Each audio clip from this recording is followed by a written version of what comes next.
Welcome to the Slop Farm. Enjoy the video. You need admin rights and either local console or RDP.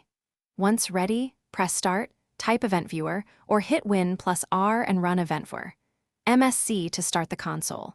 Immediately expand the left pane to Windows Logs and Applications and Services Logs so you can pivot quickly.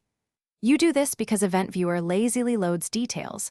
Pre-expanding keeps navigation fast. Make sure to note the server name at the top so you confirm you're checking the intended system before diving into entries.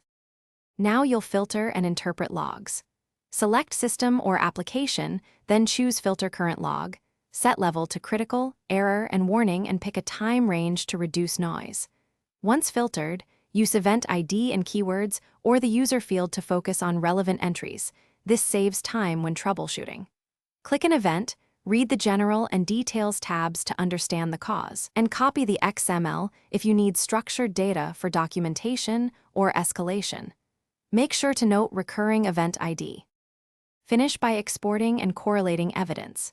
Save filtered results as an evtext file for colleagues or future review. This preserves context and ID. Once done, consider subscribing the server to a collector or using attach task to this log to automate alerts.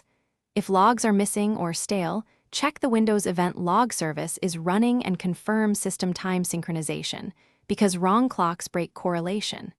If issues persist, restart the service and recheck permissions. That usually resolves access gaps. Thanks for watching.